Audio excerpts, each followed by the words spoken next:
충격과 분노의 끝. 하지만 한국이 이겼다. 한국은 그저 해양에 의존하는 하위 국가일 뿐이다. 라는 중국 학자의 이 한마디가 펜실베니아 국제학술 대회장을 얼어붙게 만들었습니다. 세계 최고 석학들이 모인 자리에서 한국을 향한 노골적인 모욕이 시작되었습니다. 한국계 미국인 경제학자 이수진 교수는 분노를 삼키며 단상에 올라 자원이 없어도 영토가 작아도 세계를 놀라게 할 수 있다며 한국이 맞다는 것을 증명했습니다. 한 여성학자의 당당한 외침이 세계 학계를 뒤흔든 그날의 이야기 지금 바로 시작합니다. 안녕하세요. 저는 이수진입니다. 한국계 미국인 경제학자로 미국 펜실베니아 대학에서 열리는 국제학술 대회에 참석하게 되었어요. 대회 주제는 21세기 국가 번영의 조건, 자원과 해양 접근성이었습니다. 이번 대회는 제게 무척 중요했어요. 최고의 발표자로 선정되면 세계적인 학술지에 논문이 실리게 될 테니까요. 학술 대회장에 들어서자 많은 학자들이 자리를 꽉 채우고 있었습니다.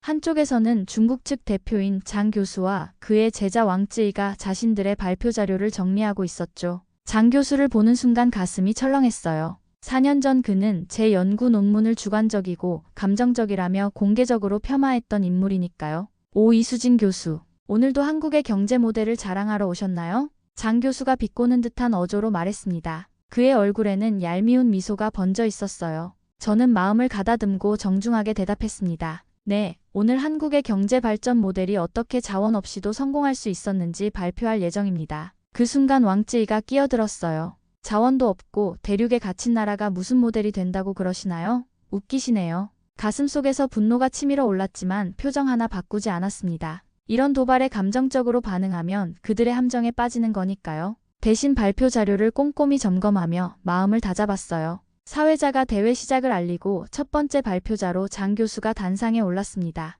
그는 중국의 자원, 외교와 군사력을 강조하며 세계의 영향력을 넓히고 있다고 자랑했어요. 특히 남중 국해의 자원과 군사력 확장이 중국의 경제 성장 원동력이라고 주장했습니다. 청중들은 그의 발표에 고개를 끄덕였어요. 거대한 중국의 힘 앞에서 작은 나라들은 결국 종속될 수밖에 없다는 그의 주장에 많은 학자들이 동조하는 듯 했습니다. 제 차례가 다가오자 긴장감이 밀려왔어요. 더구나 장 교수가 발표를 마치며 한 말은 제 가슴에 못을 박았습니다. 다음은 이수진 교수의 발표입니다. 한국 같은 작은 나라의 모델이 얼마나 가치 있을지 함께 보시죠. 청중들 사이에서 웃음소리가 들려왔어요. 그 순간 제 머릿속에는 4년 전 학회에서 장 교수에게 공개적으로 모욕당했던 기억이 떠올랐습니다. 그때 저는 울면서 발표장을 떠났었죠. 하지만 오늘은 달랐어요. 이번엔 철저히 준비했으니까요. 발표 자료를 손에 들며 결심했습니다. 이번에는 절대 물러서지 않을 거야. 한국의 저력을 보여주겠어. 첫 장의 발표 자료를 올리며 깊게 숨을 들이마셨습니다. 이제 시작이었어요. 한국의 진짜 힘을 보여줄 시간이었습니다. 장 교수의 모욕적인 소개에도 당당하게 단상에 올랐습니다. 청중들의 시선이 모두 저를 향했어요. 지금 이 순간이 제 인생의 분기점이 될 거라는 걸 직감했습니다. 안녕하세요, 이수진입니다. 오늘 저는 한국의 경제 발전 모델에 대해 발표하겠습니다.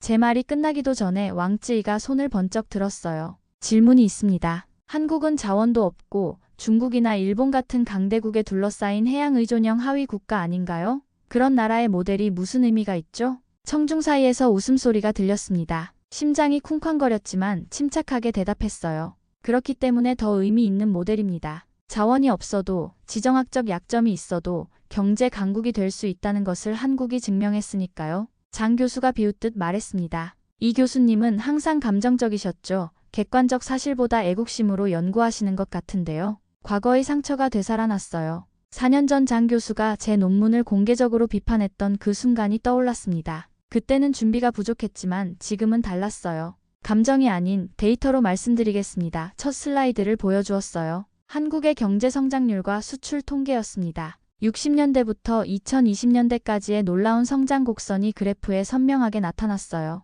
한국은 1960년대 최빈국에서 2020년대 세계 10대 경제 대국으로 성장했습니다. 자원이 아닌 인적 자원과 기술력으로 일러낸 성과입니다. 이어서 한국조선업의 세계 시장 점유율 그래프를 보여주었어요. 70%가 넘는 압도적인 수치였습니다. 한국은 세계 최고의 조선 강국입니다. 자원은 없지만 세계의 바다를 연결하는 배를 만드는 기술은 최고죠. 발표를 계속하자 장 교수의 얼굴이 점점 굳어갔습니다. 준비한 자료들이 하나씩 청중들의 마음을 움직이기 시작했어요. 한국의 반도체 산업은 어떻습니까? 메모리 반도체 시장 점유율 1위, 시스템 반도체도 급성장 중입니다. 자원이 아닌 기술로 세계를 선도하고 있죠. 청중들이 고개를 끄덕이기 시작했습니다. 장 교수와 왕쯔이의 표정은 점점 더 어두워졌어요. 제 발표가 그들의 예상을 뛰어넘고 있었기 때문입니다. 마침내 자신감이 솟아올랐습니다. 이제 제가 주도권을 잡을 차례였어요. 다음은 한국의 IT 혁신에 관한 내용입니다. 슬라이드를 넘기며 자신감 있게 발표를 이어갔습니다. 세계 최초 오지 상용화, 스마트폰 보급률 세계 1위, 초고속 인터넷 보급률 등 놀라운 성과들을 차례로 보여주었어요. 한국은 디지털 전환을 통해 자원의 한계를 뛰어넘었습니다. 물리적 자원보다 창의력과 혁신이 더 중요한 시대가 왔음을 보여주는 사례죠. 장 교수가 갑자기 자리에서 일어났습니다. 그런 첨단 기술도 결국 중국 시장이 있어야 판매할 수 있지 않습니까? 한국은 중국 없이는 생존할 수 없어요. 이게 제가 기다리던 질문이었습니다. 미소를 지으며 대답했어요. 한국의 수출국 다변화 전략을 보여드리겠습니다. 다음 슬라이드로 넘기자. 아세안, 인도, 중동, 아프리카까지 뻗어나가는 한국 기업들의 글로벌 네트워크가 지도에 표시되었습니다. 한국은 어느 한 시장에 종속되지 않고 글로벌 시장으로 지속적으로 영역을 확장하고 있습니다. 이것이 작은 나라가 생존하는 전략이죠. 발표가 무르갈 때였습니다. 청중석에서 갑자기 한 노신사가 일어섰어요. 박현석 교수님이었습니다. 제 은사이자 세계적인 기업가로 명성이 높은 분이셨죠. 드릴 말씀이 있습니다. 박현석 교수님의 목소리가 장내에 울려 퍼졌습니다. 이수진 교수의 발표는 데이터에 기반한 탁월한 분석입니다. 저는 그녀가 제자였다는 사실이 자랑스럽습니다. 장 교수의 얼굴이 일그러졌어요. 알고 보니 박현석 교수님과 장 교수는 과거 학계에서 크게 대립한 적이 있었던 것입니다. 그리고 장 교수가 패배했었죠. 박현석 교수님은 이어서 말씀하셨습니다. 이수진 교수가 주장하는 것처럼 21세기는 자원의 시대가 아닌 연결과 혁신의 시대입니다. 한국의 모델은 이것을 완벽히 보여주고 있어요. 그 순간 청중들 사이에서 박수 소리가 터져나왔습니다. 제 가슴은 뜨거운 감동으로 가득 찼어요. 은사님의 든든한 지지에 더욱 힘이 쏟았습니다. 발표를 마무리하며 마지막 슬라이드를 보여주었습니다. 자원이 없고 영토가 작아도 역사적 시련이 있어도 혁신과 교육, 그리고 끈기만 있다면 어떤 나라도 번영할 수 있습니다. 한국이 그 증거입니다. 청중들의 박수 소리가 더욱 커졌어요. 장 교수와 왕쯔이만 굳은 표정으로 앉아 있었습니다. 제 발표는 성공적이었어요. 하지만 이것이 끝이 아니었습니다. 발표를 마치고 자리로 돌아가는데 장 교수가 단상으로 걸어 나왔습니다. 그의 얼굴에는 분노가 가득했어요. 이수진 교수의 발표는 현실을 무시한 순진한 낙관론에 불과합니다. 세계 정세는 그렇게 단순하지 않아요. 장 교수는 슬라이드를 띄웠습니다. 남중국해의 지도와 중국의 군사력 배치도였어요. 해양무역론은 결국 강대국의 군사력이 지배합니다. 한국이 아무리 배를 잘 만들어도 이 바다를 지나려면 우리의 허락이 필요하죠. 청중들 사이에서 술렁임이 일었습니다. 장 교수의 주장은 위협적으로 들렸어요. 이것은 학술 토론을 넘어선 노골적인 도발이었습니다. 왕쯔이도 일어나 거들었습니다. 이수진 교수님의 논문은 항상 현실을 반영하지 못했어요. 4년 전 국제무역 분쟁에 관한 논문도 그랬죠. 한국의 경제는 결국 중국의 경제적 영향력에 종속될 수밖에 없습니다. 가슴이 조여왔습니다. 4년 전 그 쓰라린 기억이 또다시 떠올랐어요. 그때는 준비가 부족했고 반박할 증거도 없었습니다. 하지만 지금은 달랐죠. 대답하려는 순간 박현석 교수님이 자리에서 일어나셨습니다. 흥미로운 주장이군요. 네, 하지만 당신은 한 가지를 간과하고 있어요. 박현석 교수님은 천천히 단상으로 걸어 나오셨습니다. 그의 걸음걸이에는 자신감이 넘쳤어요. 강압적인 힘은 오래가지 못합니다. 역사가 증명하죠. 진정한 협력과 상생이 미래의 키워드입니다. 장 교수가 비웃듯 말했습니다. 최 교수, 당신과 저는 20년 전에도 같은 논쟁을 했었죠? 그때도 당신은 같은 주장을 했어요. 하지만 세계는 어떻게 변했습니까? 더 강한 자가 약한 자를 지배하는 법칙은 변하지 않았어요. 박현석 교수님은 미소 지으며 청중을 둘러보았습니다. 정말 그럴까요? 데이터로 확인해 봅시다. 그는 자신의 태블릿을 꺼내 프로젝터에 연결했습니다. 화면에는 중국과 주변국들의 무역 의존도 변화 그래프가 나타났어요. 보시다시피 강압적인 정책을 펼칠수록 주변국들은 의존도를 낮추고 있습니다. 이것이 자연스러운 시장의 반응이죠. 청중들이 고개를 끄덕였습니다. 박현석 교수님의 명쾌한 분석에 장 교수는 말문이 막힌 듯 했어요. 그 순간 제 마음속에 새로운 용기가 솟아올랐습니다. 이제 제가 나설 차례였어요. 자리에서 일어나 단호하게 말했습니다. 장 교수님, 지난 4년간 제가 연구한 결과를 보여드리겠습니다. 태블릿을 꺼내 화면에 한국의 혁신 지수와 글로벌 영향력 변화를 보여주는 그래프를 띄웠어요. 수치는 명확했습니다. 한국은 자원 없이도 세계 12위권 경제 강국이 되었습니다. 이것은 군사력이나 자원이 아닌 혁신과 교육의 힘이에요. 청중들의 시선이 모두 제게 집중되었습니다. 왕쯔이가 다시 도전해 왔어요. 그래서 뭐가 어쨌다는 겁니까? 한국의 반도체, 조선, 자동차 산업도 결국 중국 시장에 의존하고 있잖아요. 이번에도 제가 준비한 자료가 있었습니다. 바로 한국 기업들의 글로벌 시장 다변화 전략이었어요. 맞습니다. 중국은 중요한 시장이에요. 하지만 한국 기업들은 이미 동남아, 인도, 중동, 아프리카로 시장을 확대하고 있습니다. 어느 한 시장에 종속되지 않는 것이 우리의 생존 전략이죠. 장 교수의 얼굴이 붉어졌습니다. 그가 소리쳤어요. 그런 작은 시장들이 중국을 대체할 수 있다고 생각합니까? 박현석 교수님이 차분하게 대답하셨습니다. 개별적으로는 아니지만 함께라면 가능합니다. 그것이 네트워크의 힘이에요. 청중 중 한 명이 질문했습니다. 그래도 한국은 지정학적으로 불리한 위치에 있지 않습니까? 강대국들 사이에 끼어 있는데. 이 질문은 제가 기다리고 있었던 것이었어요. 미소를 지으며 대답했습니다. 그것이 오히려 우리의 강점이 되었습니다. 불리한 환경이 혁신을 강요했고 우리는 그 도전을 기회로 바꾸었어요. 한국은 동아시아의 문화와 서구의 시스템을 융합해 독특한 발전 모델을 만들어냈습니다. 점점 더 많은 청중들이 저의 주장에 공감하기 시작했어요. 장 교수는 마지막 카드를 꺼내들었습니다. 이수진 교수의 주장은 현실을 모르는 이상론에 불과합니다. 세계 질서는 힘의 논리로 돌아가고 있어요. 그때 제 마음속에서 용기가 솟아올랐습니다. 지난 4년간의 연구, 수많은 밤을 새워가며 준비한 자료들이 이 순간을 위한 것이었어요. 그렇다면 이건 어떻게 설명하시겠습니까? 작은 나라들이 모여 만든 유럽연합이 세계 최대 경제권 중 하나가 된 현실을 말이죠. 이 말에 청중들 사이에서 박수가 터져나왔습니다. 장 교수는 다시 한번 자신의 마지막 카드를 꺼내 들었습니다. 유럽연합은 수세기에 걸친 제국주의의 산물이에요. 한국과는 비교할 수 없습니다. 그때 왕쯔이가 예상치 못한 발언을 했어요. 장 교수님, 저도 궁금한 점이 있습니다. 왜 우리는 한국의 성공 모델에서 배우려 하지 않습니까? 순간 장내가 조용해졌습니다. 장 교수의 제자가 스승에게 도전한 것이었어요. 장 교수의 얼굴이 분노로 일그러졌습니다. 왕쯔이, 자네까지 이수진의 말에 현혹된 건가? 왕쯔이는 당당하게 대답했어요. 이수진 교수의 데이터와 분석은 설득력이 있습니다. 학자로서 사실을 인정해야 하지 않을까요? 박현석 교수님이 일어나 모두에게 말했습니다. 이것이 바로 진정한 학문의 자세입니다. 국적과 이념을 넘어 진실을 추구하는 것이죠. 청중들 사이에서 박수 소리가 터져나왔어요.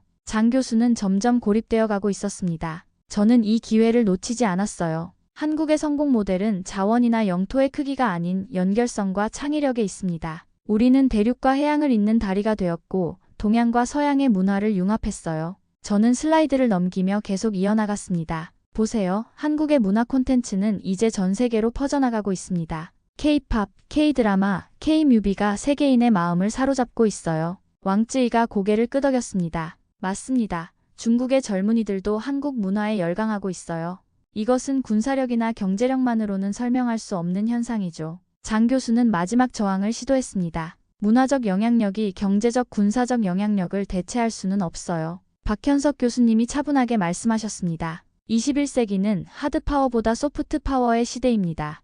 한국은 이미 그 변화를 주도하고 있어요. 그 순간 청중석에서 한 교수가 일어나 물었습니다. 그렇다면 한국의 모델은 다른 나라들에게도 적용 가능할까요? 제가 자신있게 대답했습니다. 물론입니다. 자원이 부족한 어떤 나라도 교육과 혁신, 그리고 개방성을 갖추면 발전할 수 있어요. 한국의 경험은 많은 개발도상국들에게 희망을 줍니다. 이 말에 청중들의 박수가 더욱 커졌습니다. 장 교수의 영향력은 눈에 띄게 줄어들고 있었어요. 저는 마침내 4년 전의 상처를 극복하고 있었습니다. 토론이 마무리되면서 사회자가 나섰습니다. 정말 흥미로운 논쟁이었습니다. 이제 청중 여러분의 질문을 받겠습니다. 첫 번째 질문은 젊은 아프리카 학자에게서 나왔어요. 이수진 교수님, 자원이 부족한 아프리카 국가들이 한국의 발전 모델을 적용할 수 있을까요? 저는 이 질문에 자신감 있게 대답했습니다. 네, 충분히 가능합니다. 르완다나 보츠와나처럼 교육과 혁신에 투자하는 국가들은 이미 성과를 보이고 있어요. 한국도 1960년대에는 아프리카 최빈국들과 비슷한 상황이었습니다. 두 번째 질문은 유럽의 교수가 했어요. 그렇다면 한국의 성공 요인 중 가장 중요한 것은 무엇입니까? 잠시 생각하다 대답했습니다. 교육에 대한 헌신입니다. 자원이 없던 한국은 인적 자원에 모든 것을 걸었어요. 세계 최고 수준의 교육열이 오늘날 한국의 기술력과 혁신을 만들어냈습니다. 놀랍게도 다음 질문자는 왕쯔이였습니다. 그는 진지한 표정으로 물었어요. 이수진 교수님, 저도 한국의 교육 시스템에 관심이 있습니다. 한국과 중국이 교육 분야에서 협력할 수 있는 방안이 있을까요? 이 질문에 청중들이 놀란 표정을 지었습니다. 장 교수는 당혹스러운 표정이었어요. 하지만 저는 미소를 지으며 대답했습니다. 물론이죠. 한국의 교육 기술과 중국의 풍부한 자원이 만나면 아시아 교육의 새로운 패러다임을 만들 수 있을 거예요.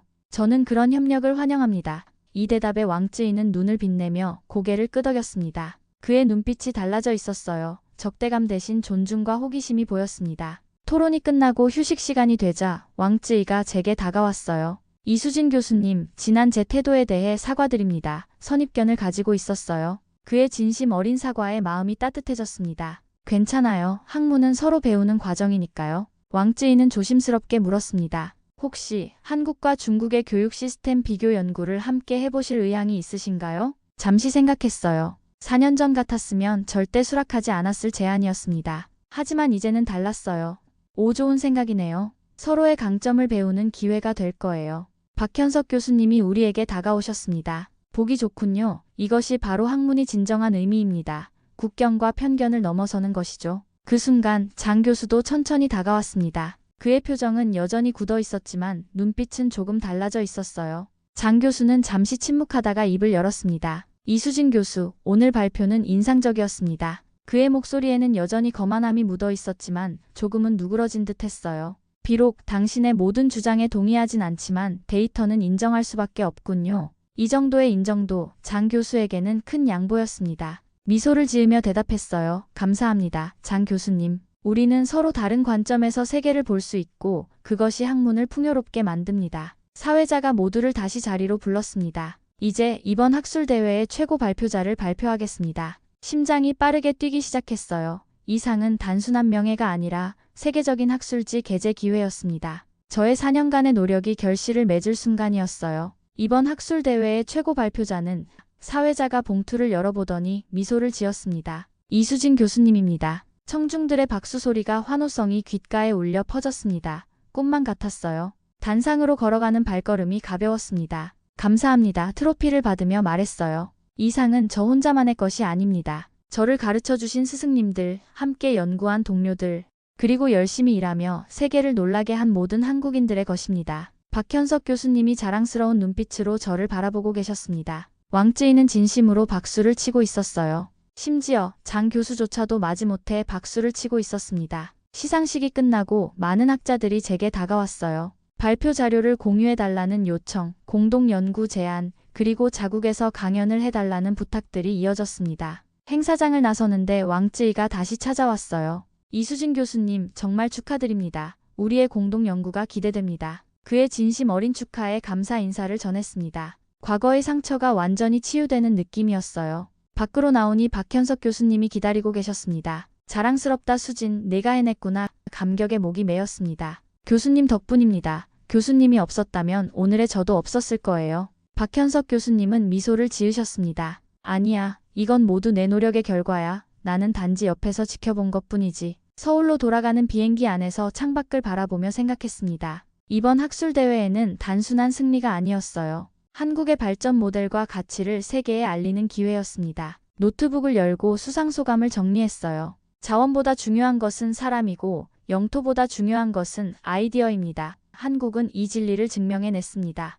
우리의 경험이 세계의 많은 나라들에게 희망이 되길 바랍니다. 창 밖으로 펼쳐진 넓은 하늘을 바라보며 미소 지었습니다. 앞으로 더 많은 도전이 있겠지만 이제 두렵지 않았어요. 한국인으로서, 학자로서 내가 가야 할 길이 분명히 보였으니까요. 비행기 창문 너머로 바라본 하늘은 맑고 푸르렀습니다. 구름 사이로 떠오르는 태양이 눈부시게 빛났어요. 마치 새로운 시작을 알리는 것 같았습니다. 노트북을 덮고 깊은 숨을 들이마셨습니다. 4년 전 상처받고 무너졌던 그 순간이 떠올랐어요. 얼마나 많은 밤을 눈물로 지새웠는지 모릅니다. 하지만 그 아픔이 오늘의 저를 만들었다는 사실을 이제야 깨달았습니다. 태블릿을 꺼내 받은 이메일을 확인했어요. 세계적인 학술지의 편집장에게서 온 메시지였습니다. 제 연구를 특별 표지 논문으로 싣고 싶다는 내용이었죠. 눈시울이 뜨거워졌습니다. 그때 한 승무원이 다가와 말했어요. 이수진 교수님 축하드립니다. 뉴스에서 교수님의 수상 소식을 들었습니다. 한국인으로서 정말 자랑스럽습니다. 저는 그 말에 미소를 지으며 감사 인사를 전했습니다. 한 사람의 작은 도전이 많은 이들에게 희망이 될 수 있다는 생각에 가슴이 벅차 올랐어요. 인천공항에 도착하자 뉴스 카메라들이 기다리고 있었습니다. 기자들이 질문을 쏟아냈어요. 교수님, 이번 수상이 갖는 의미는 무엇입니까? 저는 잠시 생각하다 대답했습니다. 한국이라는 작은 나라가 세계에 던진 메시지입니다. 우리에게 불가능은 없다는 것을요. 집으로 향하는 차 안에서 창밖을 바라보았습니다. 한강을 가로지르는 다리, 높게 솟은 빌딩들, 분주하게 오가는 사람들, 불과 60년 전쟁의 폐허였던 이 땅이 이렇게 변했다는 사실이 새삼 놀라웠습니다. 그때 알람이 울렸어요. 바로 왕찌에게서 온 메시지였습니다. 공동연구계획서와 함께 진심 어린 메시지가 담겨 있었습니다. 이수진 교수님, 당신에게서 배울 것이 많습니다. 함께 일하게 되어 영광입니다. 과거의 적이 오늘의 동료가 되었습니다. 이것이 진정한 학문, 아니 인류의 발전 방향이 아닐까요? 집에 도착해 창문을 열자 서울의 밤하늘이 펼쳐졌습니다. 반짝이는 도시의 불빛이 마치 별처럼 빛나고 있었어요. 이 빛은 수많은 한국인의 꿈과 노력이 만들어낸 것이었습니다. 깊은 감사함으로 밤하늘을 바라보았습니다. 우리는 자원이 없어도 영토가 작아도 세계를 놀라게 했습니다. 이제 그 자긍심을 다음 세대에게 물려줄 차례였습니다. 감사합니다 하고 작은 목소리로 속삭였어요. 누구를 향한 말인지는 저도 정확히 몰랐습니다. 아마도 이 모든 것을 가능하게 한 모든 이들을 향한 마음이었겠지요. 이것이 끝이 아니라 새로운 시작이라는 것을 알았습니다. 세계 속 한국의 이야기는 계속될 테니까요. 우리의 꿈은 더 넓은 세계를 향해 나아갈 것입니다. 오늘은 세계학술 대회장에서 있었던 한국의 위상에 대한 이야기였습니다. 오늘도 긴 영상 시청해주셔서 감사합니다.